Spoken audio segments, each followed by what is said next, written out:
ఎవరు తనని తాను చంపుకోవాలనుకోడు. కానీ ఆ మనిషి అనుకున్నాడు అంటే ఆమె మీద ఉన్న ప్రేమ తన ప్రాణం కన్నా ఎక్కువగా ప్రేమించాడు కాబట్టి అలా చేశాడు. చట్టాలు గిట్టాలు ఇవన్నీ మొత్తం ముడుచుకొని పక్కన కూర్చుని కానీ సో అన్న 19 పేజీల లెటర్ ఏం రాసినావో కానీ ఒకసారి లెటర్ బయటపడి అన్న. ఆ తర్వాత చూసుకుందాము, చదువుతాము. నీ బాధ ఎలా ఉందో. మగవాళ్ళకైతే ఫస్ట్ ఆఫ్ ఆల్ రక్షణ లేకుండా పోయింది. మనం బ్రతుకుతున్నది 2026లోనా లేకుంటే 1914లోనా అర్థం అవడం లేదు. సో అప్పట్లోనే చాలా మంచిగా ఉండేది. నమస్తే అండి. నమస్తే అండి. ఒక ప్రశ్న ప్రజల తరఫు నుంచి అబ్బాయిగా చెప్పండి. ఈ రోజుల్లో ఏం జరుగుతుంది? ఆడవాళ్ళందరూ హస్బెండ్స్ ని చంపేయటం. రీసెంట్లీ చూసుకుంటే ఒక సాఫ్ట్వేర్ ఉద్యోగి వాళ్ళ వైఫ్ కి 2 బాయ్ ఫ్రెండ్స్ అంట. బాయ్ ఫ్రెండ్స్ కోసం హస్బెండ్ ని ఆయనకి సో మనం పడి చనిపోయడం జరిగింది. 2 పిల్లలు ఉన్నారు. దీన్ని ఎలా చూస్తున్నారు? మనం బ్రతుకుతున్నది 2026లోనా లేకుంటే 1914లోనా అర్థం అవడం లేదు. సో అప్పట్లోనే చాలా మంచిగా ఉండేది. అప్పుడే మనకు బ్రిటిష్ వాళ్ళు ఎవరో పరిపాలించారు. అప్పుడు వాళ్ళు చంపినా గానీ దిక్కు లేకుండా పోయేది.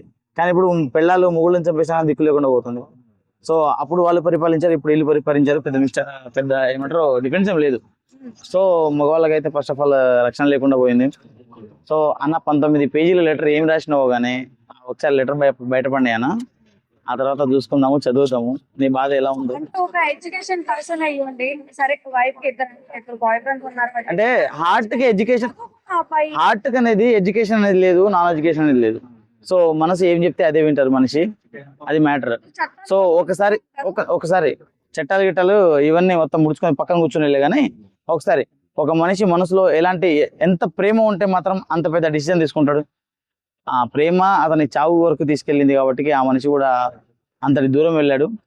ఎవరు తనని తాను చంపుకోవాలనుకోడు. కానీ ఆ మనిషి అనుకున్నాడు అంటే ఆమె మీద ఉన్న ప్రేమ తన ప్రాణం కన్నా ఎక్కువగా ప్రేమించాడు కాబట్టి అలా చేశాడు.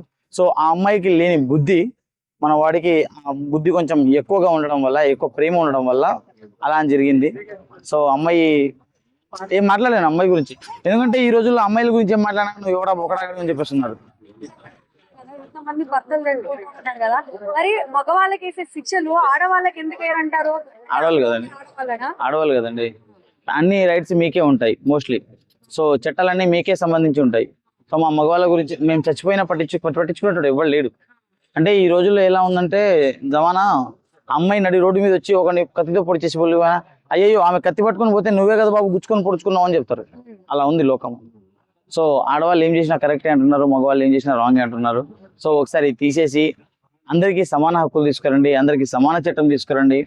గృహింస చట్టం కింద మగవాళ్ళని బొక్కలు వేస్తారులే కానీ అదే గృహింస చట్టం కింద ఆడవాళ్ళని వేస్తారు ఏరు. అవి చూడండి, మగవాళ్ళం ఎవరిదైనా ప్రాణమే, ఎవడైనా మనిషే. ఈ రోజుల్లో అందరూ ఫిట్నెస్ గా ఉంటున్నారు, అందరూ ఫిట్గా ఉంటున్నారు. ఆడ మగ అని తేడా ఏం లేదు.